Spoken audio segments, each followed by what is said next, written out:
Ibn Mubarak disait Al-Isnadu min ad-din, walawla al-Isnad, laqala man sha'a ma sha'a.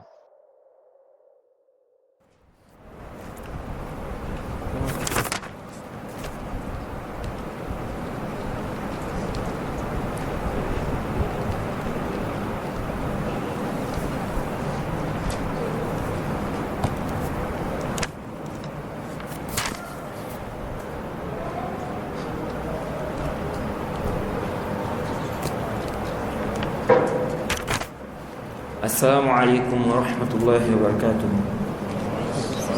إن الحمد لله نحمده ونستعينه ونستغفره ونعوذ بالله من شرور أنفسنا ومن سيئات أعمالنا. من يهده الله فلا مضل له ومن يضلل فلا هادي له، وأشهد أن لا إله إلا الله وحده لا شريك له، وأشهد أن محمدا عبده ورسوله. يا أيها الذين آمنوا اتقوا الله حق تقاته ولا تموتن إلا وأنتم مسلمون. يا أيها الناس اتقوا ربكم الذي خلقكم من نفس واحدة وخلق منها زوجها وبث منهما رجالا كثيرا ونساء، واتقوا الله الذي تساءلون به والأرحام إن الله كان عليكم رقيبا. يا أيها الذين آمنوا اتقوا الله وقولوا قولا سديدا يصلح لكم أعمالكم ويغفر لكم ذنوبكم، ومن يطع الله ورسوله فقد فاز فوزا عظيما. أما بعد. Louange à Allah, le créateur des cieux et de la terre. On le loue pour tout ce qu'il nous accorde comme bien et comme grâce, et on lui demande de prier sur son prophète Mohammed sallallahu alayhi wa sallam, sa famille, ses compagnons et tous ceux qui les ont suivis jusqu'au jour de la rétribution. Celui qu'Allah a guidé, personne ne peut l'égarer. Celui qu'Allah a égaré, personne ne peut le guider. Nous sommes toujours dans la traduction de l'explication de Kashf al-Shubhat du Cheikh Muhammad ibn Abdul Wahhab, l'explication du Cheikh Ibn Uthaymin. Naam. الثالث أن يقصد به التمتع بالأكل أو التجارة به ونحو ذلك، فهذا من قسم المباح، فالأصل فيه الإباحة، لقوله تعالى: أولم يروا أنا خلقنا لهم مما عملت أيدينا أنعاما فهم لها مالكون وذللناها لهم فمنها ركوبهم ومنها يأكلون. وقد يكون مطلوبا أو منهيا عنه حسب ما يكون وسيلة له. Naam. Le Cheikh Muhammad ibn Abdul Wahhab est en train de citer ici des adorations, des choses qu'on ne doit vouer qu'à Allah seul. Et parmi les choses qu'il a citées ici, il a cité Al-Zabhu. Il a dit que le prophète Muhammad sallallahu alayhi wa sallam a combattu les associateurs afin qu'on invoque qu'Allah seul. Donc l'invocation, n'est-ce pas, on le fait uniquement, n'est-ce pas, on invoque uniquement Allah. Et le Cheikh Ibn Uthaymin a détaillé cela. On a vu cela hier. Ensuite, le Cheikh a cité le zabh, ok, l'immolation, que cela soit uniquement pour Allah. Ensuite, ici là, il a expliqué ce que c'est que l'immolation. Et puis, les différentes catégories. Comment ça peut se faire, Jay? Et donc, parmi ces catégories, n'est-ce pas, il a cité le cas où quelqu'un immole, n'est-ce pas, et il vise la vénération, le fait de vénérer, glorifier, s'humilier pour celui pour qui la personne immole. Il a dit ça là, c'est une adoration, et faire ça autre qu'Allah, c'est du shirk. Ensuite, le cheikh Ibn Uthaymin a pris le cas de celui qui immole pour un invité. Ok? Et troisièmement, il a cité le cas de celui qui immole. Il dit ici, il vise à travers l'immolation le fait de jouir de cette viande, cette nourriture. Donc il immole pour manger. Ok? Il dit ou bien faire, n'est-ce pas, du commerce. Ok? Tout ce qui est semblable à cela. Il dit cette catégorie est licite. La base concernant cela, c'est la permission. Il dit car Allah a dit, n'est-ce pas, ne voit-il donc pas que parmi ce que nos mains ont fait, nous leur avons créé des bestiaux dont ils sont propriétaires, et nous les leur avons soumis.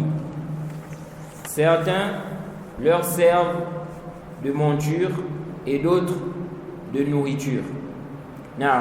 Et le cheikh Ibn Uthaymin a dit, il se peut que ce soit demandé, donc d'immoler là, pour ces choses qui ont été citées, pour ces buts-là, ou bien interdit. Il ça peut être aussi interdit d'immoler. Il dit en fonction, n'est-ce pas, de ce à quoi ça va servir. Ok? Donc tu vas immoler pourquoi? Si ici là, tu vas immoler pour une chose illicite, ça va être illicite. Ok? Ce ne sera pas permis. Ensuite le cheikh Muhammad ibn Abdul Wahhab a dit وَالنَّذْرُ كُلُّهُ لِلَّهِ.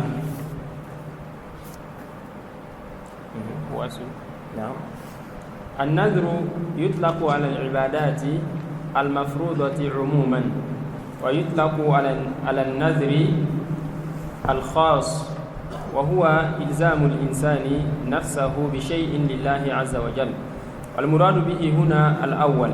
العبادات كلها لله تعالى لقوله تعالى وقضى ربك ألا تعبدوا إلا إياه. Le cheikh Muhammad ibn Abdul Wahhab a dit ici An-Nadhru kulluhu lillah.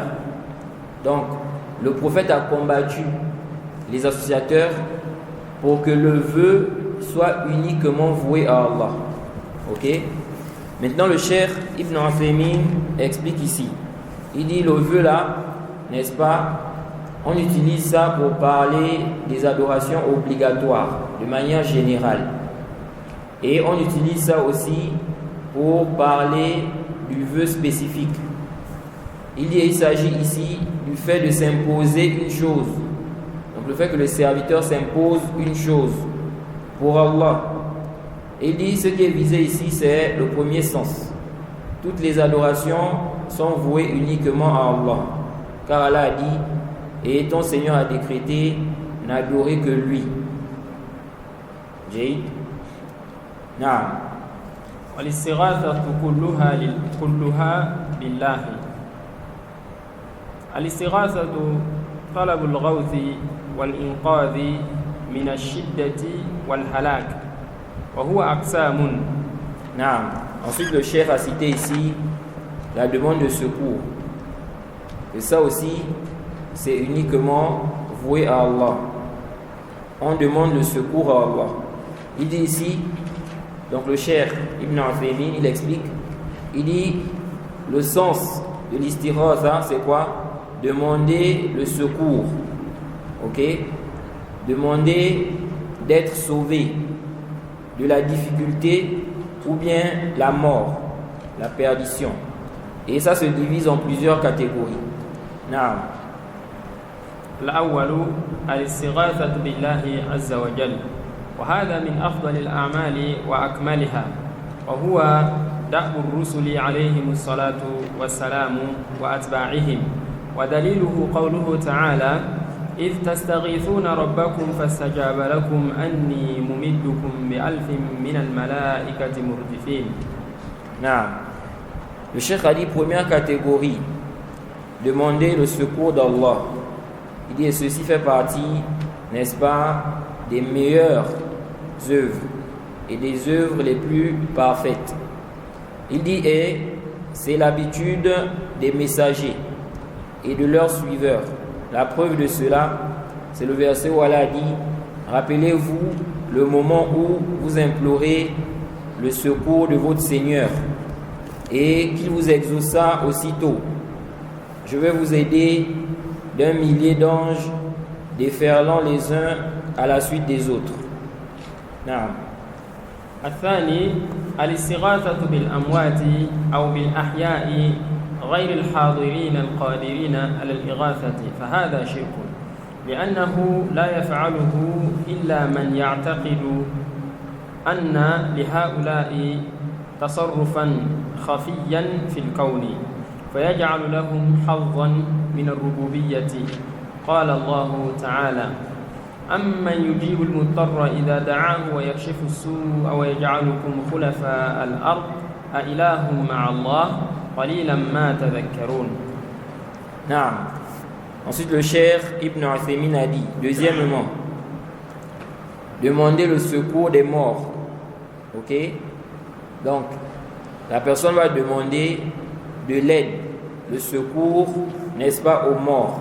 Il dit, ou bien aux vivants qui ne sont pas présents et capables de lui apporter ce secours-là. Ok? Donc, il va demander le secours, n'est-ce pas? Par exemple, il est dans une difficulté ou bien il craint la mort. Maintenant, il demande le secours des morts ou bien d'un mort ou bien de quelqu'un qui est vivant, mais il n'est pas présent. Ok? Et il n'est pas capable de le secourir. Le cheikh a dit ceci est du shirk. Pourquoi c'est du shirk? Jay? Parce que la mécréance, ça a un sens. Donc le cheikh dit pourquoi? Il dit parce que ne fait cela, ok, que celui qui croit que ces gens dont il a demandé le secours, n'est-ce pas, que ce soit les morts ou bien, n'est-ce pas, les vivants qui ne sont pas présents et capables, il dit ne fait cela que celui qui croit que ceux-là ont un contrôle subtil, n'est-ce pas, dans l'univers.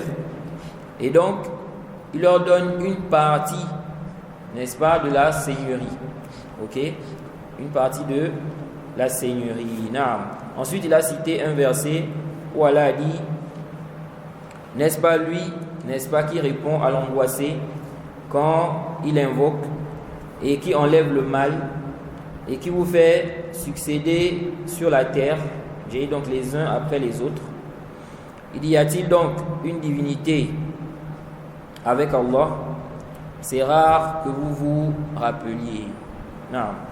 الثالث الاستغاثة بالأحياء العالمين القادرين على الإغاثة فهذا جائز كالاستعانة بهم. Donc si on suppose que quelqu'un, maintenant, la personne a eu un malheur, ok, un homme ou bien même une femme, elle a eu un malheur, maintenant on la voit, elle est assise en train de crier.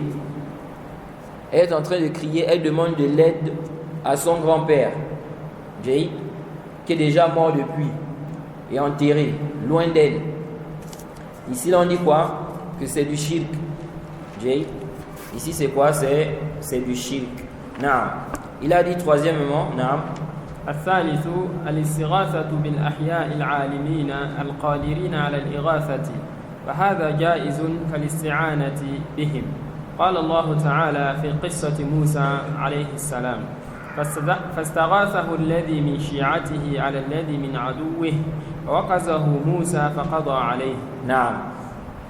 Donc le chef dit ici, troisièmement, donc il a cité première catégorie, la demande de secours. Demander secours à Allah. Ok? Ensuite, il a dit ici, deuxièmement, demander secours aux morts ou bien aux vivants absents et incapables, ok, de secourir. Ensuite, il a dit troisièmement, demander secours aux vivants, ok, qui sont capables.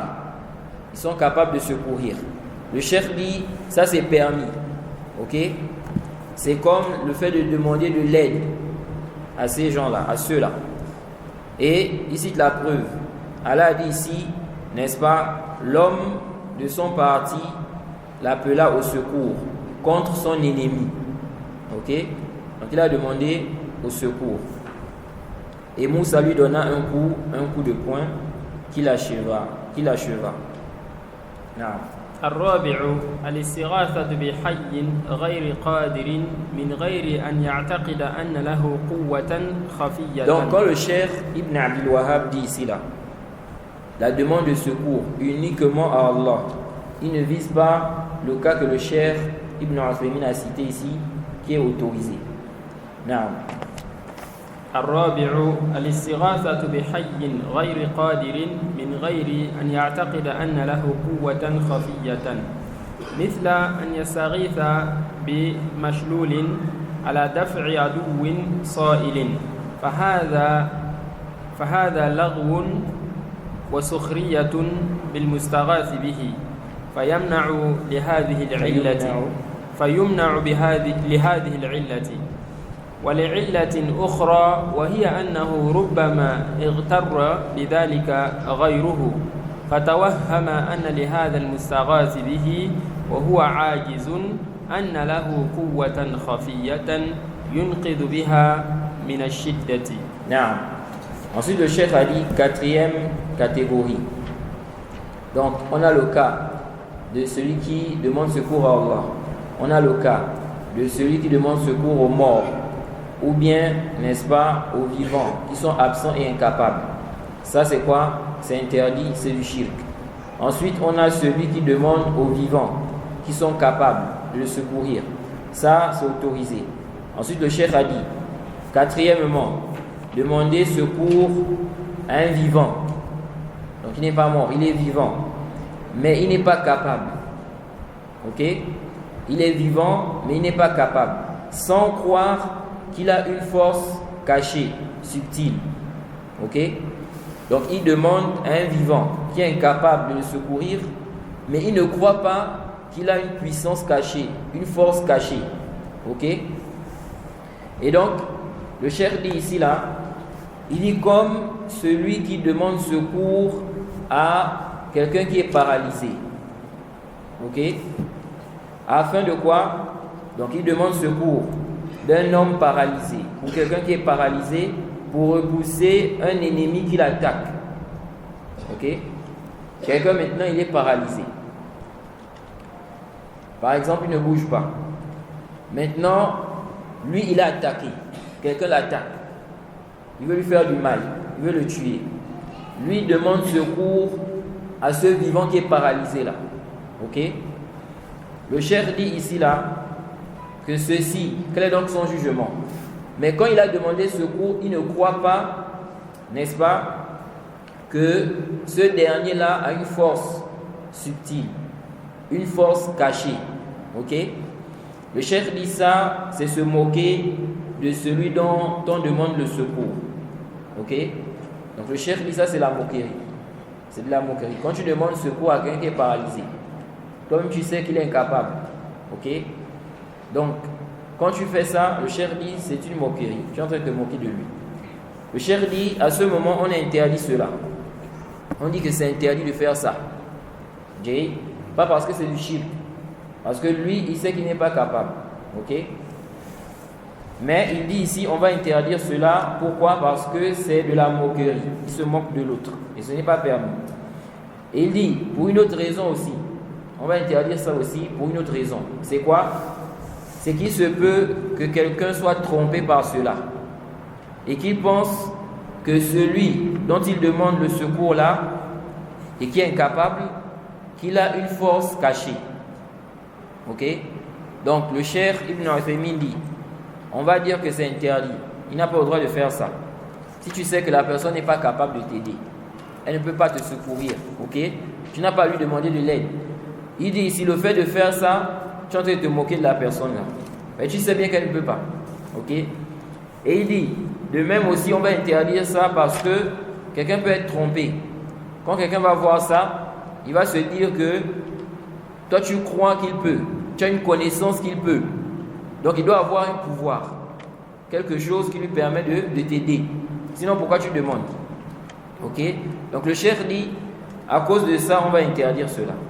Car ça peut tromper quelqu'un et puis il va croire que celui-là a un pouvoir caché. Qui peut donc sauver les gens des difficultés. وعرفت قوله وعرفت معطوف على تحققت الأولى. Le cheikh Ibn Abdul Wahhab dit, si tu as su tout cela, tout ce qu'il a cité là, le cheikh Ibn Uthaymin dit ici là, c'est annexé, n'est-ce pas, à sa parole, si tu t'es rassuré. Donc ce qu'il a cité à la page 32 là-bas. Si vous repartez à la page 32, il a mentionné cela. Il a dit وَتَحَقَّقْتَ. نعم وعرفت أن إقرارهم بتوحيد الربوبية لم يدخلهم في الإسلام وأن قصدهم وأن قصدهم الملائكة والأنبياء والأولياء يريدون شفاعتهم والتقرب إلى الله بذلك هو الذي أحل دماءهم وأموالهم. عرفت حينئذ التوحيد الذي دعت إليه الرسل وأبى عن الإقرار به المشركون. Le cheikh Muhammad ibn Abdul Wahhab, si vous remarquez, il a répété ça. Il a insisté sur ce qu'il dit ici là. Et ce n'est pas pour rien, parce que, n'est-ce pas, ça va permettre de réfuter des ambiguïtés qu'il a citées, n'est-ce pas, que des gens propageaient à son époque et que certaines personnes continuent toujours à propager, même aujourd'hui parmi les adorateurs des tombes. Donc, il dit ici là, si tu as pris connaissance de cela, donc tout ce qui a précédé là, que le prophète, n'est-ce pas, il a combattu les associateurs. Pourquoi? Pour qu'on invoque Allah seul, sans associé. Qu'on demande le secours d'Allah seul, sans associé. Si on fait un vœu, on le fait pour Allah. Ok? La demande de secours, pareil. Et toutes les catégories d'adoration. Comme il a dit ici.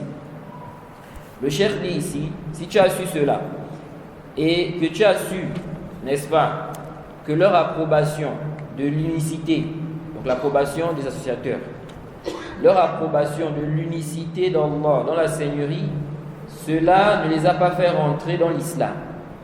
Si tu as su cela, ok, et que leur but, n'est-ce pas, ils visaient les anges, les prophètes, les pieux, ils voulaient à travers cela leur intercession, que cela intercède pour eux.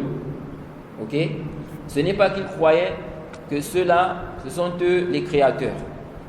Comme, n'est-ce pas, certains adorateurs des tombes disent que je n'ai pas dit que celui qui est dans la tombe là, c'est lui qui nous a créés, c'est lui le créateur. Ceux-là, les associateurs à l'époque du prophète aussi, ils ne disaient pas ça. Ils ne disaient pas que ceux-là sont les créateurs, ou bien que ce sont eux qui ont créé les cieux et la terre. Pour autant, qu'est-ce qu'ils faisaient? Ils demandaient l'intercession. Donc ils voyaient qu'au lieu de demander directement à Allah, ils vont demander à ceux-là, et ceux-là, selon eux, vont transmettre cela à Allah. Ok? Donc il dit, ils visaient donc l'intercession. Et ils visaient par cela le fait de se rapprocher d'Allah. Ok? Donc, quand ils faisaient ça là, ils voyaient que c'était un moyen de se rapprocher d'Allah. Donc, le cheikh dit, si tu as pris connaissance, n'est-ce pas, de tout cela, et que tu as pris connaissance que c'est ce qui a fait en sorte que leur sang soit halal, leur bien, ok, ce n'était pas à cause du tawhid al-rububiyyah.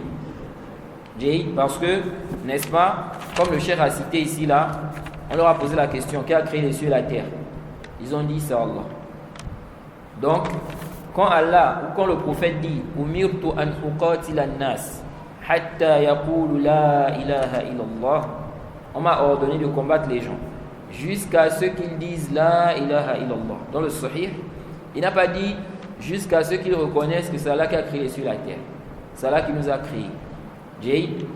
Le combat n'est pas ici. Parce que ça là, c'est quelque chose qui est connu, c'est dans la fitra.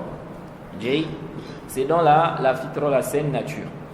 Donc, quand on voit ce hadith, et le prophète à la fin du hadith, il dit, et qu'ils accomplissent la prière, qu'ils donnent la zakat, s'ils font cela, ils auront préservé leur sang et leur bien. Donc le combat c'est ici.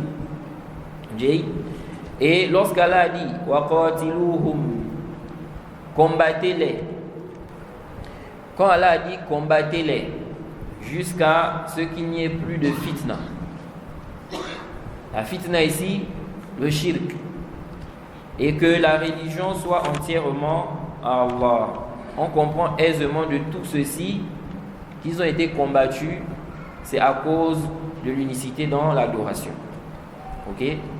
Ce n'était pas, n'est-ce pas, à cause du tawhid ar-rububiyyah. Donc le fait de reconnaître que c'est Allah qui nous a créés, ceci ne te profite pas ici là, ça ne te préserve pas. Donc le cheikh dit ici, tu as donc su à travers cela,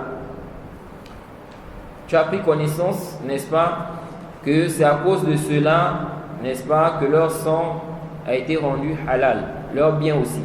Et tu as su aussi à travers cela, où tu prends connaissance également, n'est-ce pas, du tawhid, n'est-ce pas, vers lequel les messagers ont appelé et qui a été refusé par les associateurs, dont l'approbation a été refusée par les associateurs. قوله عرفت جواب فإذا تحققت وما عطف عليها.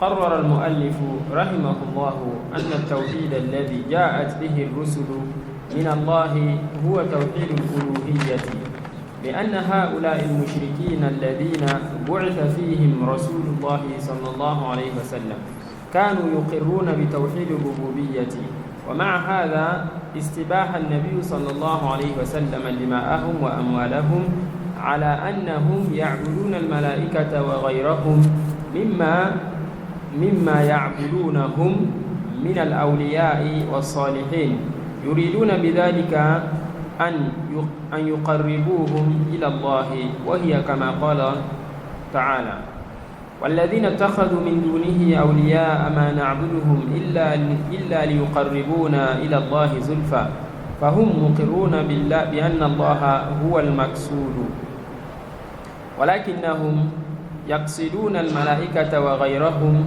ليقربوهم إلى الله، ومع ذلك لم يدخلهم في التوحيد. Donc le cheikh nous dit ici que le mu'allif, donc l'auteur, qu'Allah lui fasse miséricorde, il a mentionné que le tawhid avec lequel les messagers, n'est-ce pas, sont venus, n'est-ce pas, c'est le tawhid dans l'adoration. Ok? Il dit car ces associateurs-là, ces associateurs vers qui le messager, n'est-ce pas, ou les messagers ont été envoyés, il dit ici, ces associateurs vers qui le messager d'Allah a été envoyé confirmaient, n'est-ce pas, l'unicité d'Allah dans la seigneurie. Ok? Pourtant, malgré cela, le prophète a rendu halal, n'est-ce pas, leur sang et leur bien. Il dit, pourtant, ils adoraient quoi? Ils adoraient des anges et autres que parmi, n'est-ce pas, ceux qui sont adorés, parmi ceux qu'ils adoraient, parmi les alliés d'Allah et les pieux. Et ils voulaient à travers cela se rapprocher d'Allah. Comme Allah a dit, ceux-là qui, n'est-ce pas, en dehors de lui, ceux qui ont pris en dehors de lui des protecteurs, n'est-ce pas, qu'est-ce qu'ils ont dit? Ils ont dit, nous ne les adorons que pour qu'ils nous rapprochent davantage d'Allah. Donc on voit ici qu'ils ont fait quoi? Ils ont ici dit que cela c'est pour les rapprocher d'Allah. Ok? Donc ils ne croyaient pas que c'était eux qui avaient créé les cieux et la terre. Le cheikh dit ici là, ils ont approuvé, n'est-ce pas, que c'est Allah le but. Ce qu'ils visent ici, c'est Allah. Mais ils ont visé les anges et autres que les anges pour qu'ils les rapprochent d'Allah. Ok? Le cheikh dit, malgré cela ne les a pas fait rentrer, n'est-ce pas, dans le tawhid. Et ce qui prouve que le problème, ce n'était pas au niveau du tawhid al-rububiyyah. C'est que lorsqu'on leur a demandé d'attester, qu'est-ce qu'ils ont dit? Aja'ala alihatan ilahan wahidan inna hadha la shay'un ujab. Ils ont dit quoi? Réduira-t-il les divinités en une seule divinité? Ceci est une chose étonnante. Ok? Donc ça veut dire que leur problème c'était ici. Ce n'était pas quoi? Est-ce que c'est Allah qui vous a créé? Est-ce que c'est Allah qui a créé les cieux et la terre? Non. Donc lorsqu'Allah a dit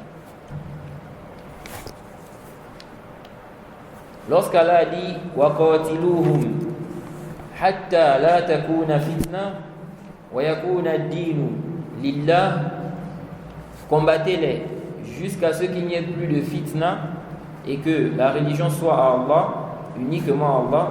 Il n'y a pas de doute que ici là le combat là, c'était par rapport à quoi? C'était par rapport au shirk. C'était par rapport au shirk, par rapport à l'unicité d'Allah dans l'adoration. Car ils ne vont pas être combattus pour ceux qu'ils approuvent. Ok? Ils reconnaissent que c'est Allah qui a créé les cieux et la terre. On ne va pas les combattre pour ça. وهذا التوحيد هو معنى قولك لا إله إلا الله.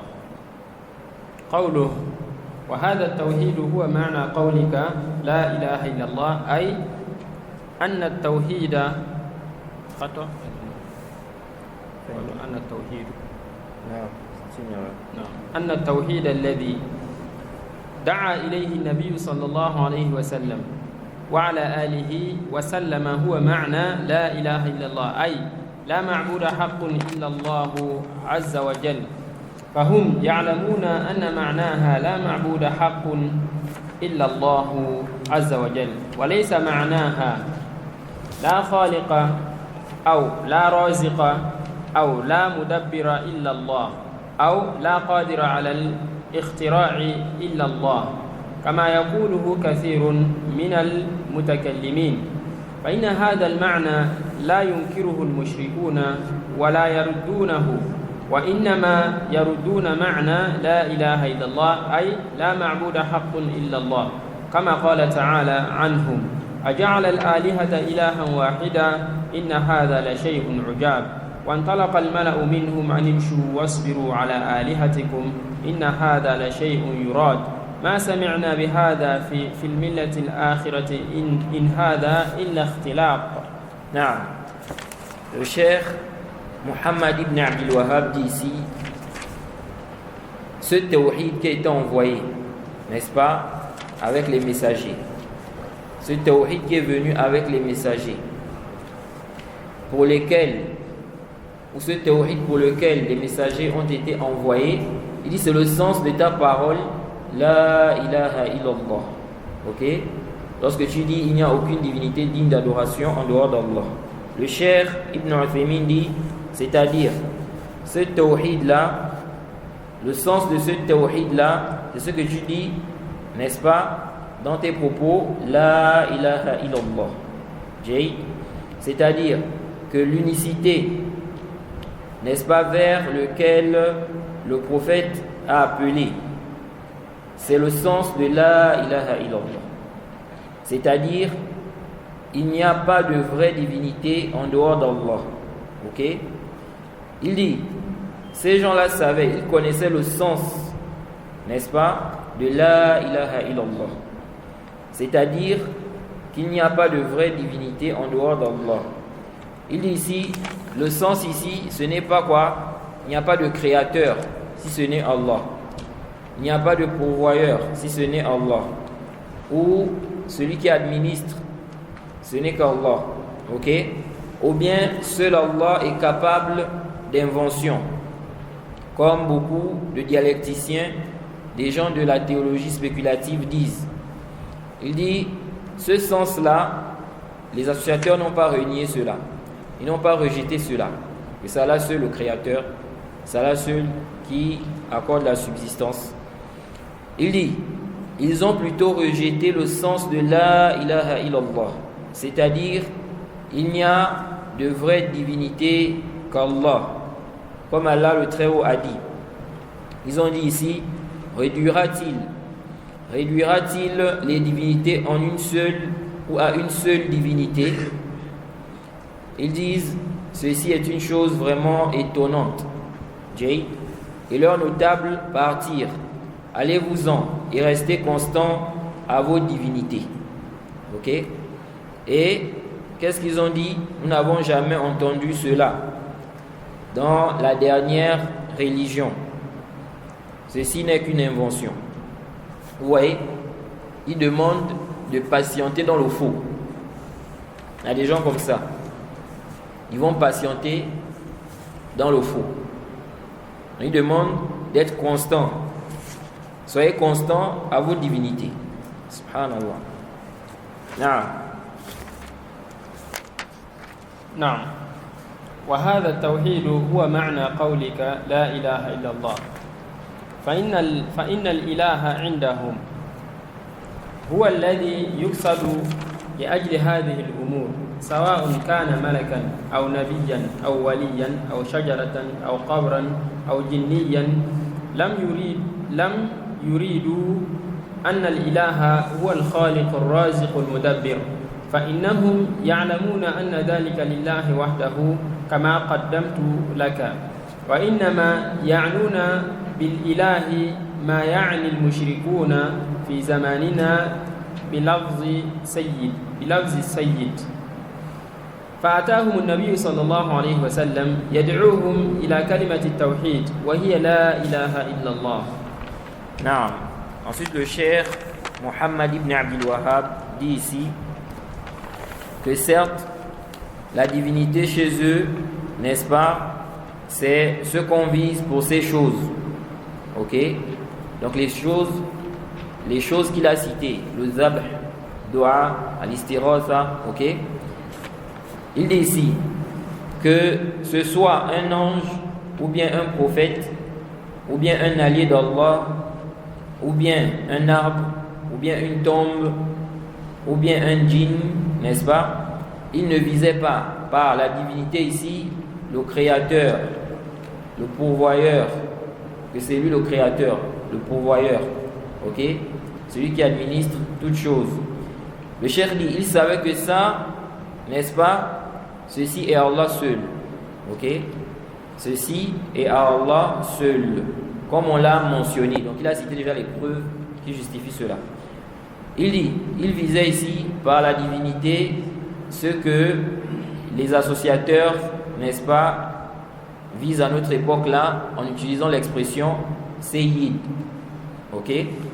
Et donc le prophète est arrivé et il les a appelés à la parole du Tawhid, qui est La ilaha illallah. Il n'y a aucune divinité digne d'adoration en dehors d'Allah. Ok? Donc ils appelaient ces gens-là, ces choses-là qu'ils adoraient au temps du cheikh Muhammad ibn Abdul Wahhab à Sayyid. C'est comme aujourd'hui là, ils utilisent plus l'expression wali. Ok? Il dit c'est un wali. Donc il faut faire ceci pour le wali. Il faut faire kaza wa kaza pour le wali. Au temps du cheikh Muhammad ibn Abdul Wahhab, ils utilisaient plus l'expression là, à Sayyid. Naam.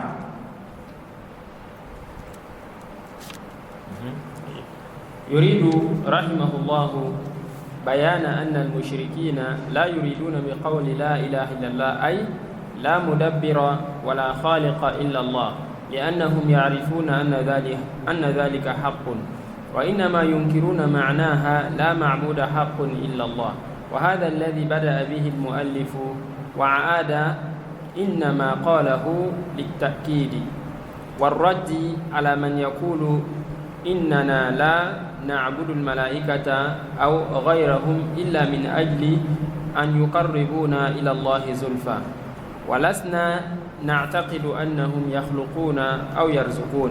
نعم.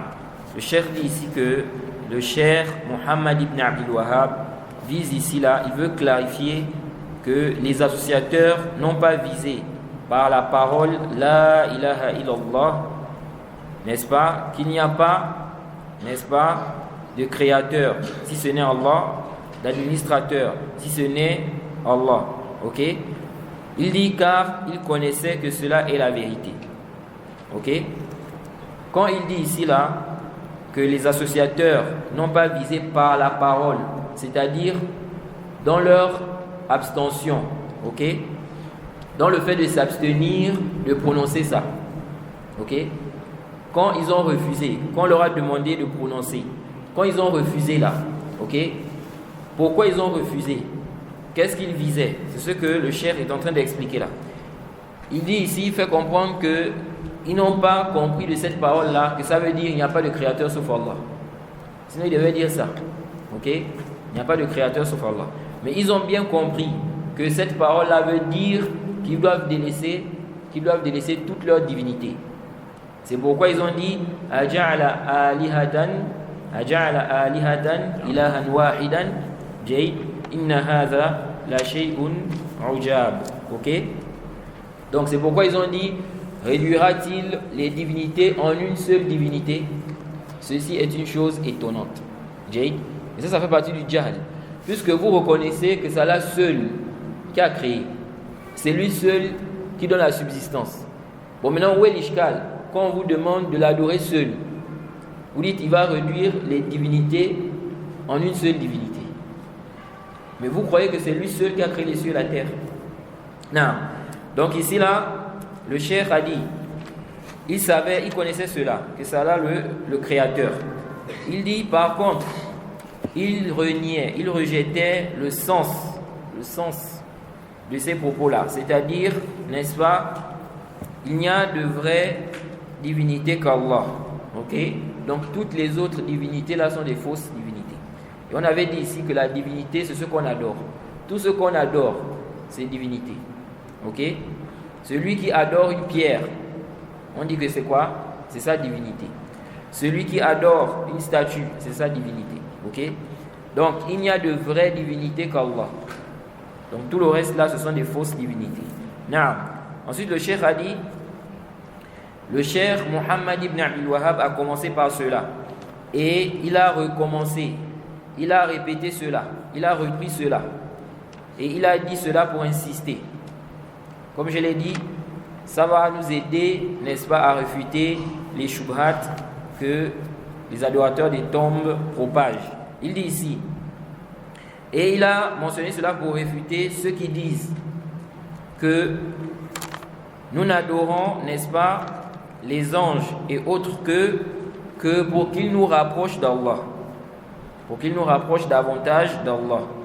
Nous ne croyons pas qu'ils sont quoi? Les créateurs, que ce sont eux qui donnent la subsistance.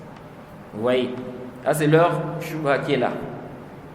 Nous disons que les associateurs, au temps du prophète aussi, ils ne croyaient pas que ceux qu'ils adoraient là, ceux qui donnent la subsistance, n'est-ce pas, c'est ceux qui a créé l'univers, tous les cieux et la terre. Ok?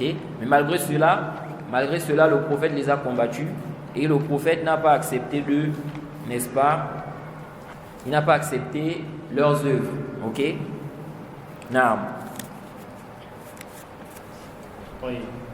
والمراد من هذه الكلمة قوله من هذه الكلمة أي قول لا إله إلا الله. Non, le cheikh dit ici qu'est-ce qui est visé par cette parole-là? Quelle parole? Le cheikh Ibn Uthaymin dit il vise ici la parole La ilaha illallah. Non. والمراد من هذه الكلمة معناها لا مجرد لفظها والكفار الجهال يعلمون أن مراد النبي صلى الله عليه وسلم بهذه الكلمة هو إفراد الله تعالى بالتعلق به والكفر بما يعبد من دون الله والبراءة منه. نعم. Donc ici le cheikh dit quel est le sens qu'est-ce qui est visé ici par cette parole-là? Il dit, ce qui est visé, c'est le sens de cette parole même, ok? Et non les simples termes. Vous voyez? C'est pourquoi, lorsque quelqu'un vient rentrer dans l'islam, quelqu'un veut se convertir, par exemple, ok? Il convient de lui expliquer le sens de la ilaha illallah. Ok? S'il ne comprend pas l'arabe, parce que le but, c'est pas juste de prononcer ça, mais il faut quoi? Il faut comprendre le sens, accepter ça. Donc on lui explique que, n'est-ce pas, il va prononcer une parole qui signifie ceci, cela. On lui explique. Ensuite, il prononce. Ce n'est pas juste de prononcer et puis il n'a rien compris de cela. Ok? Donc le cheikh dit ici, il ne s'agit pas juste de prononcer ça. Il dit, les mécréants, ignorants, connaissaient, n'est-ce pas, le sens que le prophète visait par cette parole-là. Et ils savaient que c'était quoi? Le fait d'adorer Allah seul. Ok? Donc, bita'alluq bihi ici là, c'est-à-dire l'adoration. Et mais croire à ce qui est, n'est-ce pas, adoré en dehors d'Allah. Et se désavouer de cela. Donc, les associateurs ont bien compris ça. Ils ont bien compris que c'est ce qui est visé ici. Quand on leur dit, dites la ilaha illallah. Et c'est à cause de ça, n'est-ce pas, qu'ils ont refusé. Ils n'ont pas voulu délaisser leur divinité. Non. نعم فإنه لما قال لهم قولوا لا إله إلا الله قالوا أجعل الآلهة إلها واحدا إن هذا لشيء عجاب فإذا عرفت أن جهال الكفار يعرفون ذلك. نعم. Le cheikh ici il a dit quoi? Il dit, lorsque le prophète leur a dit, dites la ilaha illallah, quand il dit, ils ont dit, réduira-t-il les divinités en une seule divinité? Donc ça montre ici qu'ils ont quoi? Ils ont rejeté cela. Ok? Non. Le cheikh dit ici. Non. هذه الجملة كالتي قبلها يبين فيها رحمه الله أن معنى لا إله إلا الله لا معبود حق إلا الله وأن المشركين قد فهموا هذا منها وعلموا أنه ليس المراد بها مجرد لفظها وأن المراد بها لا معبود حق إلا الله ولهذا أنكروه مع أنهم لا ينكرون أن الله وحده هو الخالق الرازق. نعم. Le cheikh Ibn Uthaymin dit, cette phrase-là est comme celle qui a précédé. Le cheikh est en train d'expliquer ici, qu'Allah lui fasse miséricorde, que le sens de la ilaha illallah, c'est quoi? Pas de vraie divinité en dehors d'Allah. Et que les associateurs avaient compris cela, de cette parole-là. Ok? Et ils ont su que ce qui est visé ici, ce n'est pas juste de prononcer ça. Ok? Mais plutôt que ce qui est visé, c'est quoi? Il n'y a pas de vraie divinité en dehors d'Allah. Il dit c'est pour cela ils ont nié, ils ont rejeté cela. Pour autant, ils n'ont pas renié que c'est Allah seul qui est le créateur et qui est le pourvoyeur, celui qui pourvoit, celui qui accorde la subsistance. Non. فإذا عرفت أن جهال الكفار يعرفون ذلك أي يعرفون أن معنى لا إله إلا الله لا معبود حق إلا الله. Non. Maintenant le cheikh Muhammad ibn Abdul Wahhab dit, si tu as pris connaissance, si tu as su, avec tout ce qu'il a expliqué là, que les mécréants connaissaient cela, ok? Il dit, si tu as su cela, le cheikh Ibn Uthaymin dit, c'est-à-dire si tu as su que le sens de la ilaha illallah, c'est il n'y a pas de vraie divinité en dehors d'Allah. Si tu as su cela, naam. فالعجب ممن يدعي الإسلام وهو لا يعرف من تفسير هذه الكلمة ما عرفه جهال الكفار.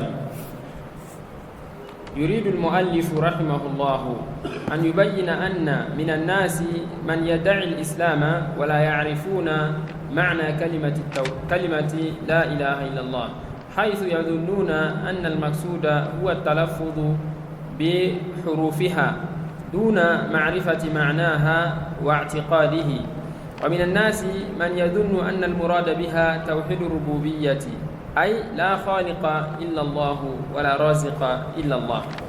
ومن الناس من يفسرها بأن المراد بها إخراج اليقين الصادق عن ذات الأشياء وإدخال اليقين الصادق على ذات الله، وهذا التفسير باطل لم يعرفه السلف الصالح.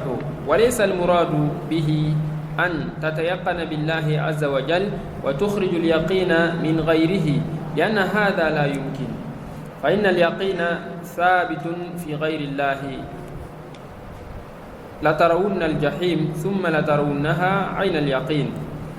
وتيقن الأشياء الواقعة الحسية المعلومة لا ينافي التوحيد. نعم. طيب.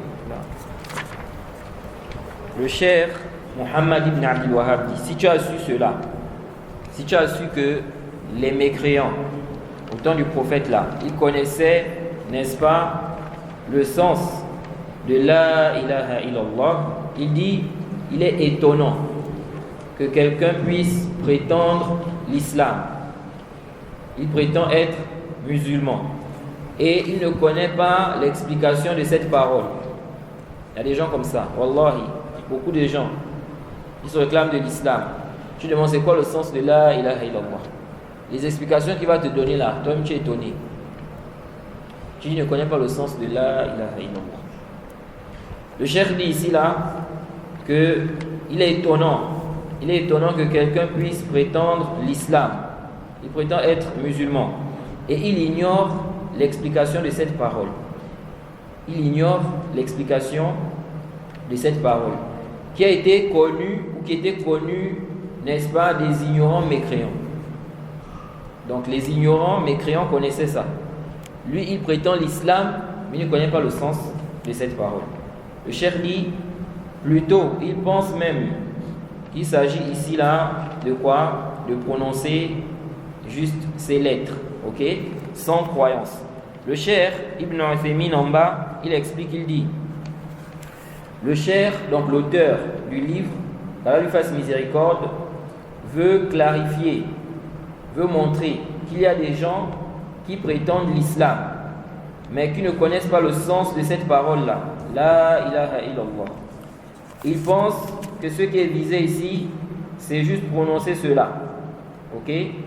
Donc les lettres, sans connaître son sens et sans croyance.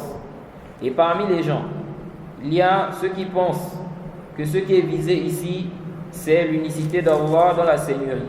C'est-à-dire qu'il n'y a de créateur, qu'Allah. Et c'est Allah seul qui accorde la subsistance. Il dit, et parmi les gens, il y en a, n'est-ce pas, qui expliquent cette parole-là en disant que c'est quoi? Extraire la véritable certitude quant à l'essence des choses et introduire la véritable certitude, n'est-ce pas, quant à l'essence d'Allah. Ok? Et il dit cette explication est caduque, elle est fausse. Les salafs ne connaissaient pas cela. Et il dit ici, ce n'est pas ici d'enlever la certitude, ok? Donc d'être sûr au sujet d'Allah et puis enlever la certitude, n'est-ce pas, par rapport à autre qu'Allah, ok? Il dit car ceci n'est pas possible. Ce n'est pas possible d'avoir la certitude seulement par rapport à Allah. En dehors d'Allah, tout le reste là, tu es dans le doute, il n'y a pas la certitude. Il dit ça, ce n'est pas quoi? Possible. Il dit la certitude est confirmée pour autre qu'Allah. Lorsqu'Allah a dit, il a cité le verset ici, où Allah dit, vous verrez certes, n'est-ce pas, la fournaise, l'enfer. Et il dit ici, il dit, vous la verrez certes, n'est-ce pas, vous la verrez certes avec l'œil de la certitude. Ok? vous la verrez certes avec l'œil de la certitude. Ensuite, le cheikh a dit la certitude concernant les choses, n'est-ce pas, connues, tangibles, n'est-ce pas, ça ne contredit pas l'unicité, le monothéisme. Non. Donc, ce n'est pas parce que je suis sûr au sujet de telle ou telle chose que cela contredit quoi? Le tawhid. Non. Non. Effectivement, Jama'at al-Tabligh, vous allez voir que souvent, c'est comme ça qu'ils expliquent ça. Ils disent faire sortir, n'est-ce pas, l'incertitude, ou bien ils disent al-yaqin qui est facile, la certitude qui est corrompue, pour faire entrer, n'est-ce pas, la vraie certitude dans le cœur. Ok? Donc c'est comme ça ils expliquent, n'est-ce pas, la ilaha illallah. Et ça, c'est complètement caduc comme le cheikh a expliqué ici là. Non. De même aussi le fait qu'il se concentre sur l'unicité d'Allah dans la Seigneurie. Ok? Quand ils sont en train d'expliquer, ils vont être là en train de dire, chers frères dans la foi, Allah nous a créés. Chers frères dans la foi, Allah a créé le soleil. Chers frères dans la foi, c'est Allah qui nous a créés. Ils sont sur ça. Les questions de shirk là, ils ne rentrent pas dans ça. Soit disant, ça emmène des problèmes selon eux. Ça emmène des divisions, ça emmène des problèmes. Il ne faut pas parler de ça. Ok? Alors que les prophètes ont eu des problèmes avec leur peuple à cause de ça. Certains ont été même tués. Certains ont été tués. Ok? Donc on ne peut pas dire qu'on suit le prophète et puis on délaisse sa voix en réalité. ومن الناس من يفسرها بأنه لا معبود إلا الله وهذا التعريف لا يصح على ظاهره لأن هناك أشياء عبدت من دون الله عز وجل فيكون هؤلاء أجهل من الجهال الذين بعث فيهم رسول الله صلى الله عليه وسلم فإنهم كانوا يعرفون من معناها ما لا يعرفه هؤلاء. Non, le cheikh dit parmi les gens aussi, il y en a qui expliquent la ilaha illallah en disant que c'est quoi? Ils disent que pas de divinité en dehors d'Allah. Ok? Ça aussi, ce n'est pas vrai. Expliquer la ilaha illallah par cela en disant que ça veut dire il n'y a pas de divinité en dehors d'Allah, ça c'est complètement batilun. Pourquoi? Parce qu'il y a d'autres divinités en dehors d'Allah. Il y a d'autres divinités en dehors d'Allah. Car la divinité, comme on a dit, c'est ce qui est adoré. Ok? Donc, du moment où les gens adorent autre qu'Allah, donc ça veut dire qu'il y a d'autres divinités. Donc tu ne peux pas dire que la ilaha illallah, ça veut dire qu'il n'y a aucune divinité en dehors d'Allah. Ok? Parce que ça veut dire quoi? Ça implique à dire que ce que les gens adorent, c'est Allah. Ok? C'est pourquoi le vrai sens ici c'est quoi? Il n'y a de vraie divinité qu'Allah. Il n'y a aucune divinité digne d'adoration si ce n'est Allah. Ok? Non. De même aussi, ceux qui disent souvent il n'y a de Dieu que Dieu. Ok? Cette façon aussi d'expliquer la ilaha illallah, ce n'est pas une bonne façon. Ok? Non. Ensuite, le cheikh a dit ici, cette explication-là, cette définition-là, elle n'est pas quoi? Valide. Ok? De manière apparente comme ça. Il dit car il y a des choses qui sont adorées en dehors d'Allah. Ok? Donc il y a d'autres divinités. Il dit ici, et donc ceux-là sont plus ignorants que les ignorants, n'est-ce pas? Que les ignorants vers qui le messager d'Allah fut envoyé, car ils connaissaient le sens de cette parole, or eux, ils ignorent ce sens-là. بل يظن أن ذلك هو التلفظ بحروفها من غير اعتقاد القلب لشيء من المعاني والحاذق منهم يظن أن معناها لا يخلق ولا يرزق ولا يدبر الأمر إلا الله فلا خير في رجل جهال الكفار أعلم منه بمعنى لا إله إلا الله بمعنى لا إله إلا الله. إذا عرفت ما ذكرت لك معرفة قلب. طيب. Ensuite, le cheikh Muhammad ibn Abdul Wahhab dit ici. Donc, il y en a qui pensent qu'il s'agit ici juste d'une prononciation de cette parole-là, sans croyance, n'est-ce pas? Sans, n'est-ce pas, avoir la croyance de ses sens dans le cœur. Il dit ici, le plus intelligent parmi eux, ou le plus connaisseur, il pense que le sens de cette parole-là, c'est quoi? C'est qu'il n'y a pas de créateur, si ce n'est Allah.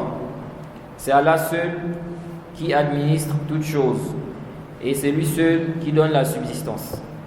Donc, le cheikh dit ici, il y en a qui croient que le sens de la ilaha illallah, c'est ça. Ok? Et il y a d'autres qui pensent qu'il suffit de prononcer ça, sans croire, n'est-ce pas, en quoi que ce soit de ses sens. Ensuite, le cheikh a dit, il n'y a pas de bien dans un homme. Ok? Il n'y a pas de bien dans un homme dont les mécréants, ignorants, connaissent mieux que lui le sens de la ilaha illallah. Ok? Naam. إذا عرفت نعم. قرأت هذا؟ إذا عرفت ما ذكرت لك معرفة قلبي. Si tu as pris connaissance de ce que je t'ai mentionné là, ok? Tu as réellement pris connaissance de cela avec certitude, ok? Dans ton cœur, tu as donc su que le shirk qu'Allah subhanahu wa ta'ala, n'est-ce pas, dont Allah subhanahu wa ta'ala, pardon, يبقى التعليق تعليق الشيخ لا أي أقرأ أولا ما قاله الشيخ. نعم. Il dit ici, donc tu as su donc que ce shirk là, ما قرأت ما قرأت؟ لا أنت قلت قرأت. وقفت هنا. طيب خلاص اقرأ. إذا عرفت ما ذكرت لك معرفة قلب، أي عرفت معنى لا إله إلا الله الحقيقي وأنا معناها لا معبود حق إلا الله. نعم. نعم.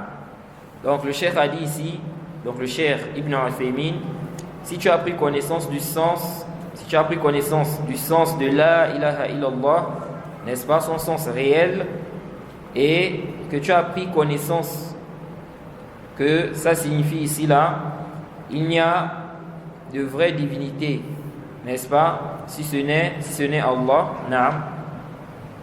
نعم. وعرفت الشرك بالله الذي قال الله. Donc le cheikh veut dire ici, il veut expliquer ici les propos du cheikh Ibn Abdul Wahhab lorsqu'il a dit إذا عرفت ما ذكرت لك معرفة قلب. Ok? Le cheikh Ibn Uthaymin veut expliquer ça. Donc il dit ici, quand il dit إذا عرفت ما ذكرت لك, donc si tu as pris connaissance de ce que je t'ai mentionné, ok? Il dit ici, il veut dire par là, si tu as pris connaissance du sens de la ilaha illallah, son sens réel, ok? Et que son sens c'est quoi? Il n'y a aucune divinité, n'est-ce pas, digne d'adoration en dehors d'Allah, ou bien il n'y a de vraie divinité qu'Allah. Naam. وعرفت الشرك بالله الذي قال الله فيه إن الله لا يغفر أن يشرك به ويغفر ما دون ذلك لمن يشاء. وعرفت دين الله الذي أرسل به الرسل من أولهم إلى آخرهم الذي لا يقبل الله من أحد دينا سواه. وعرفت. نعم. خلاص. Le cheikh dit ensuite, donc si tu as su ce qu'il a mentionné là, n'est-ce pas, tu vas donc prendre connaissance du shirk dont Allah a dit, certes, Allah ne pardonne pas à quiconque lui donne des associés, mais à part cela, il pardonne à qui il veut. Ok? Ici là, quand il a dit wa yaghfiru ma duna zalika, ici on peut comprendre ça de deux façons. Wa yaghfiru ma duna zalika, on peut comprendre que à part le shirk, il pardonne à qui il veut. Ok? Et on peut comprendre aussi en dessous du shirk. Ok? En dessous du shirk, il pardonne à qui il veut. Et ça, c'est parmi les arguments de certains savants qui ont dit qu'il n'y a pas de différence entre le shirk et le kufr. Ok? Parce que les savants ont divergé. Est-ce qu'il y a une différence entre le shirk et le kufr? Ou bien le shirk c'est le kufr c'est le shirk. Ok? Dans la langue arabe, oui, il y a une différence entre le shirk et le kufr. Mais shar'an, parce qu'on a le sens dans la langue arabe et puis on a le sens dans la législation. C'est comme la prière. Dans la langue arabe, la prière c'est quoi? L'invocation, ad-du'a. Mais dans la législation, il y a un sens. Jay. Donc c'est ainsi pour le shirk et le kufr. Certains gens de science ont dit dans la législation, il n'y a pas de différence. Le shirk, c'est le kufr. Le kufr, c'est le shirk. Tout celui qui est mushrik, il est kafir. Tout celui qui est kafir, il est mushrik. Ok? Parmi les arguments, ce verset-là. Parce que ici, là, on dit bien Inna Allaha la yaghfiru an yushraka bihi wa yaghfiru ma duna dhalika liman yasha. Ok? Allah ne pardonne pas à quiconque lui donne des associés. Si on dit qu'il y a une différence, ça veut dire quoi? Que ici, là, on peut comprendre qu'Allah peut pardonner le kufr. Parce qu'il a dit, mais à part cela, il pardonne à qui il veut. À part cela, il pardonne à qui il veut. Donc si on dit que le kufr, ce n'est pas le shirk, donc on va dire quoi? En dehors du shirk, Allah pardonne à qui il veut. Donc comme ce n'est pas du shirk, c'est le kufr, on peut comprendre quoi? Qu'Allah pardonne cela. Or, les preuves ont montré clairement qu'Allah ne pardonne pas le kufr. Donc ils ont dit ici, là donc, ce qui est visé ici, c'est le kufr et le shirk. Donc ça montre que le kufr c'est le shirk c'est le kufr. Jay. Et parmi les savants qui ont soutenu cela, on a Ibn Hazm, on a le Cheikh Al-Albani, et aussi c'est la position de l'imam Shafi'i. Non. Et il y a d'autres savants qui ont dit qu'il y a une différence. Ok? Ils ont dit que tout shirk c'est du kufr, mais ce n'est pas tout kufr qui est du shirk. Ok? Par exemple, un athée, quelqu'un qui dit par exemple qu'Allah n'existe pas, ok, il n'y a pas de créateur. Ils vont dire que celui-là, il est kafir, mais il n'est pas quoi? Mushrik. Ok, il n'est pas mushrik. Et il y a d'autres savants qui disent même celui-là aussi, il est mushrik. Comme Allah a dit, Afaro'ayta man ittakhadha ilahahu hawa. Ok, as-tu vu celui qui a fait de sa passion sa divinité? Ils ont dit celui-là, il a fait de sa passion sa divinité. En réalité, c'est sa passion qu'il adore. Ok? C'est sa passion qu'il adore en réalité. Il est dans le shirk aussi. Ok? Même s'il dit qu'il n'y a pas de créateur. Alors ici maintenant, c'est ta passion qui te conduit. Ce que tu vois comme étant bien, c'est ce qui est bien.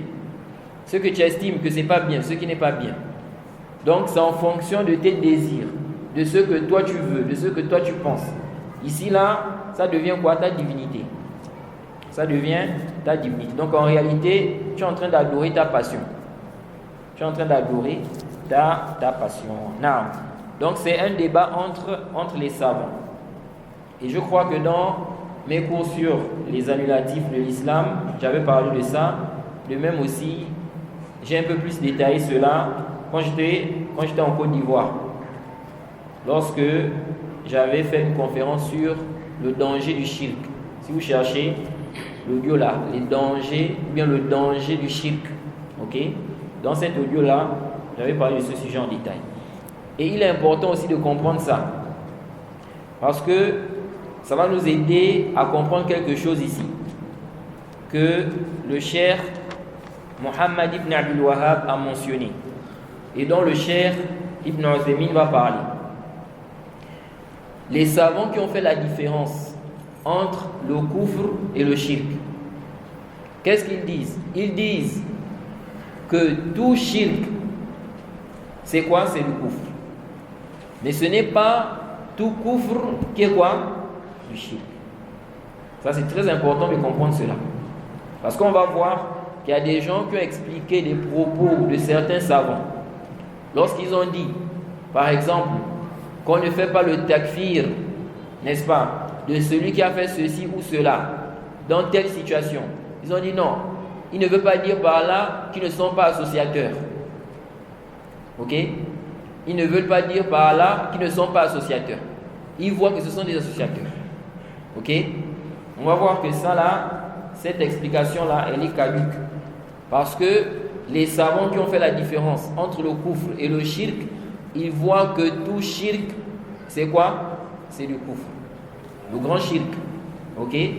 Donc il n'y a pas de shirk. Ils vont dire que c'est le shirk. Et puis on dit quoi? Ce n'est pas le kufr. Le grand shirk.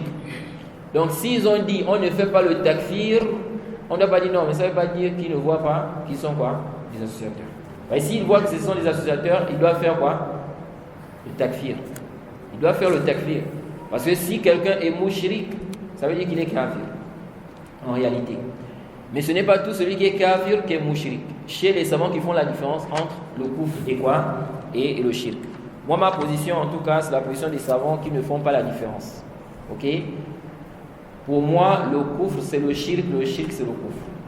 Jay, celui qui est mushrik, il est kafir. Celui qui est kafir, il est mushrik. Et le Cheikh Ibn Baz aussi a un avis comme ça, où il soutient ça. Et il a cité parmi les preuves aussi le hadith où le prophète a dit Bayna ar-rajuli wa bayna ash-shirki wal kufr tarku as-salah. Entre l'homme et le shirk et le kufr, il y a le délaissement de la prière. Ok? Donc le délaissement de la prière, c'est le kufr, c'est le shirk. Or, si on regarde par rapport au sens du shirk, chez les savants qui font la différence entre le kufr et le shirk, celui qui a délaissé la prière, où est son shirk? Vous voyez? Où est-ce qu'il a commis le shirk? Donc ils ont dit, ça montre qu'il n'y a pas de différence. Shar'an, le kufr c'est le shirk c'est le kufr. Ok? Bref, et comme je dis souvent, cette divergence-là, en réalité, il n'y a pas vraiment un grand impact. Ok? Un grand effet. Ou un effet. Pourquoi? Parce que quand on regarde les textes, que l'on dise qu'il y a une différence entre le kufr et le shirk, ou que l'on dise qu'il n'y a pas de différence, les sentences sont les mêmes. Quand on regarde les textes, on voit qu'il n'y a pas de différence. Celui qui est mushrik, ok, il est kafir, les deux là, ils vont aller éternellement en enfer. Ok? Celui qui a commis le grand shirk, il est devenu mushrik. En même temps, il est devenu kafir.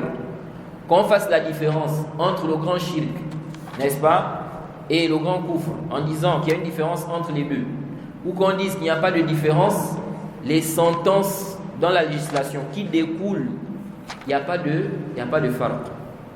Quelqu'un qui a commis la grande mécréance, ok, s'il meurt comme ça, il va éternellement en enfer. Celui qui a commis aussi le grand kufr, s'il meurt comme ça, il va éternellement en enfer. Celui qui a commis la grande mécréance, le grand shirk, ici là, il a apostasie. Ok? Il n'y a pas un savant qui dit, si tu as commis le grand shirk, ou bien la grande mécréance, tu n'as pas apostasie. Donc, que ce soit les savants qui font la différence entre le kufr, n'est-ce pas, et le shirk, et ceux qui ne font pas la différence, ils sont d'accord que si tu as fait ce qui te fait sortir de l'islam, qu'on dise que c'est du grand shirk ou bien du grand kufr, tu sors de l'islam. Ok? Ça là, il n'y a pas de débat là-dessus. De même aussi, si tu meurs comme ça, dans la grande mécréance ou bien le grand shirk, c'est l'éternité en enfer. Toutes les sentences qu'on va appliquer là, sur quelqu'un qui a apostasié là, on va appliquer ça sur vous. Même si on dit, lui il a fait le shirk, lui il a fait le kufr. Ok? Par exemple, s'il était marié, ok, il ne va plus rester avec cette femme-là. Ok? Il ne va plus rester avec cette femme-là. Toutes les sentences qui s'appliquent sur les mécréants, ça s'applique. C'est pourquoi en réalité, je dis souvent que cette divergence-là, n'est-ce pas, ça n'a pas vraiment un grand effet ou bien un effet quand on regarde la conclusion. Parce que les savants sont d'accord que celui qui va commettre la grande mécréance, il sort de l'islam. Celui qui va commettre le grand shirk, il sort de l'islam. Non.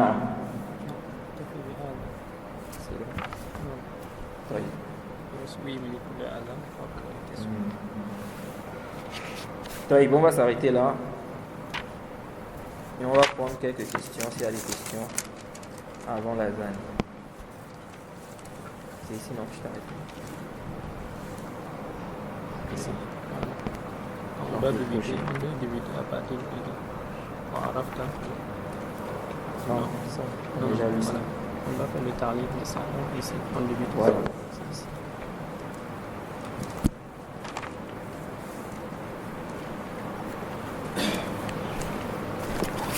Non. Donc, un frère pose la question, quel est le statut d'une prière obligatoire se faisant à voix haute, fait à voix basse? Non.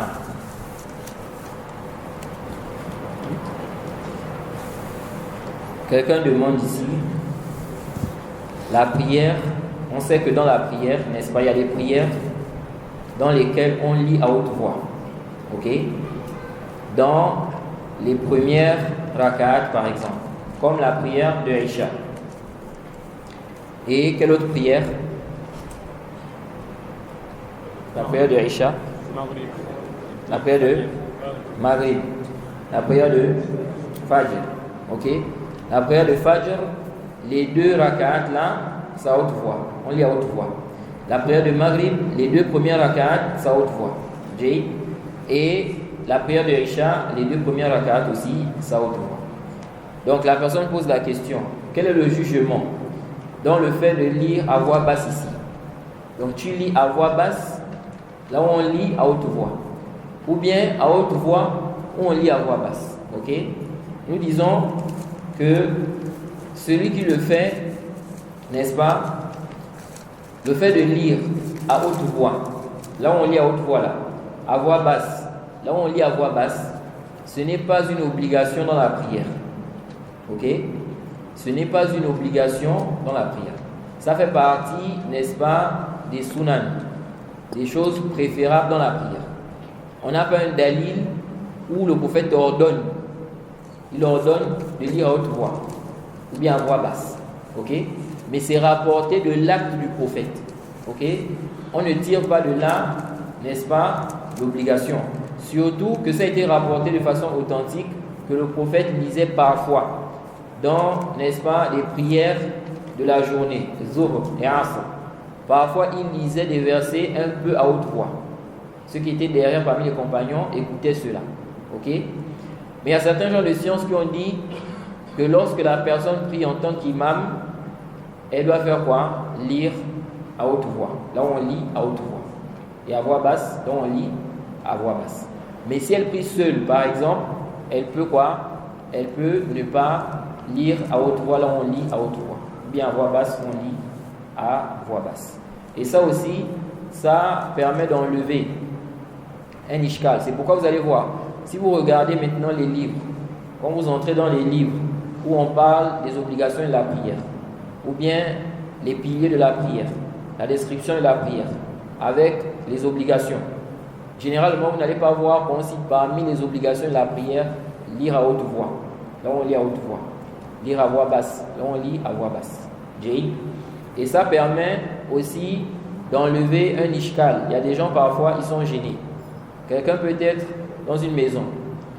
Il veut, par exemple, prier. Ok? Mais il n'a pas envie, n'est-ce pas, par exemple, de déranger celui qui est à côté. Ok? Donc la personne peut lire à voix basse. La personne peut lire à voix basse, même si c'est un endroit où on lit à haute voix. Ok? Comme la prière de Aïcha, les deux premières rak'at de Aïcha. Non. Oui. Donc désormais, on va demander aux frères de poser des questions en relation d'abord avec le cours.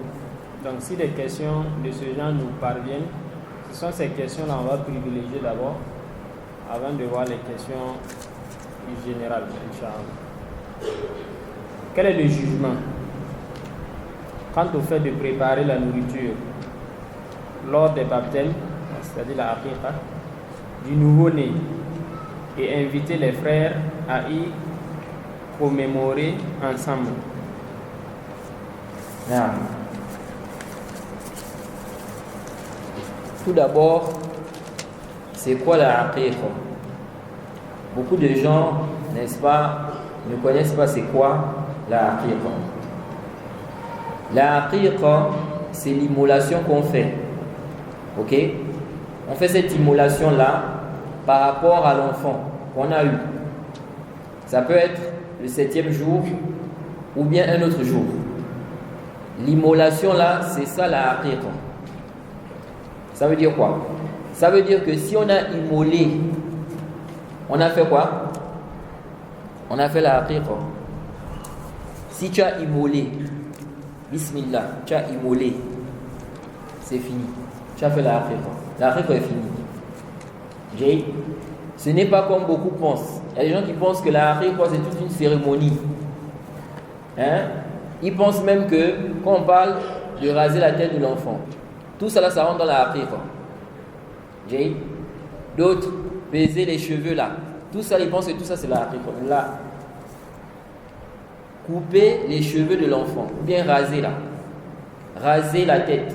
Raser la tête de l'enfant, ça c'est quelque chose qui est, n'est-ce pas, mentionné par rapport à cet enfant, oui. Mais ce n'est pas la aqiqa. Ça fait partie des sentences, des choses qu'on fait lorsqu'on a un enfant. Ok? Mais ce n'est pas la aqiqa. La aqiqa, c'est l'immolation. Une fois que tu as immolé, là, c'est fini. Ok? Maintenant, tu as immolé. C'est pourquoi vous allez voir qu'il y a des gens, il y a des imams, des gens qui parfois cherchent à gagner l'argent avec ça. On va dire que non, il faut appeler l'imam pour donner le nom. Tout ça, il faut entrer ça dans la aqiqa. Et on va payer l'imam, on va lui donner l'argent. Non. Ton enfant est né, c'est toi qui donnes le nom à ton enfant. Tu n'appelles pas un imam pour donner le nom à ton enfant. Et pour donner le nom aussi, tu n'as pas besoin de venir à la mosquée ou bien d'appeler beaucoup de gens. Non. Tu donnes le nom à ton enfant simplement. Ça peut être même le jour où l'enfant est né. Le prophète Mohammed sallallahu alayhi wa sallam avait donné le nom à son enfant, Ibrahim, lorsqu'il est né.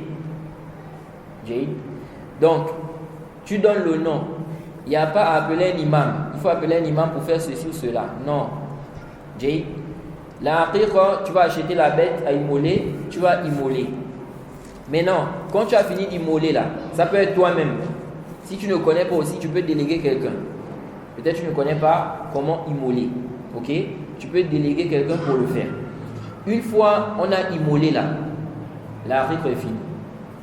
Maintenant, la viande là, on fait quoi avec ça?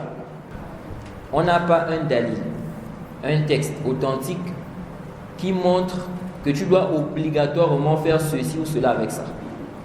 Ok? Ça veut dire quoi? Ça veut dire que maintenant que tu as fait la aqiqa, cette viande là, si tu veux, tu donnes ça aux pauvres. Si tu veux, tu manges avec ta famille. Si tu veux, tu donnes ça à des amis. Il n'y a pas un texte qui montre qu'obligatoirement tu dois faire ça ou ça avec ça. Ok? Par conséquent, ici là, quiconque vient dire que cette viande là, tu n'as pas le droit de faire ceci ou cela sans apporter un dalil, sa parole est quoi? Est rejetée, est caduque. Ok? Et donc, si quelqu'un maintenant, il a immolé, maintenant il prend la viande là, il décide, n'est-ce pas, de préparer ça, et puis de manger avec sa famille. Ou bien, il prépare, n'est-ce pas, il appelle des amis pour manger.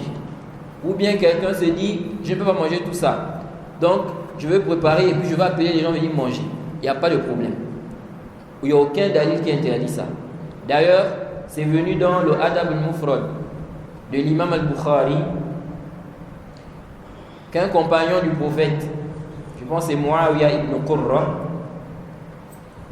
il a eu un enfant, n'est-ce pas? Et puis il a fait quoi? Il a préparé, il a appelé les gens à venir manger. Ok? Il n'y a pas un dalil qui interdit d'inviter les gens à manger la viande là. Ok? Donc la personne fait de cette viande là ce qu'elle veut parmi les choses qui sont quoi? Halal. Naam. Je crois qu'on va s'arrêter là comme c'est pratiquement l'heure. La prière c'est à quelle heure? Dans 10 minutes. Dans 10 minutes. On peut prendre quand même une question là. Ok. Oui. Troisième question. Quel est le jugement quant au fait de placer une barrière, paille, rideau entre les hommes et les femmes dans les mosquées? Non. Tout d'abord, concernant les constructions des mosquées. Les constructions des mosquées, on ne doit pas voir la construction d'une mosquée comme une chose où on peut faire tout ce qu'on veut. Okay? C'est pourquoi certains savants ont considéré, par exemple, le cas des minarets. Il y a des savants qui estiment que les minarets là, c'est une bid'a, c'est une innovation. Que ce n'était pas au temps du prophète. Ok? Le fait de séparer les femmes avec les hommes dans la mosquée, quel est son jugement? Nous disons que ceci n'était pas au temps du prophète. Au temps du prophète Mohammed sallallahu alayhi wa sallam, les femmes étaient derrière et les hommes étaient devant. Les femmes étaient derrière et les hommes devant. Il n'y avait pas de séparation. Il n'y avait pas de séparation. Et plusieurs preuves prouvent cela. Et il y a des mafasi, il y a des mots dans le fait de fermer là, de séparer les femmes avec les hommes. Il y a des mots dans ça. Parmi ces mots, si l'imam se trompe, ou bien il y a un problème là-bas, ok? Le fait que les femmes ne voient pas l'imam, ça peut être un problème. L'imam, par exemple, il a lu un verset. Il a lu un verset où, on va dire, le verset de prosternation. Ok? L'imam va en prosternation.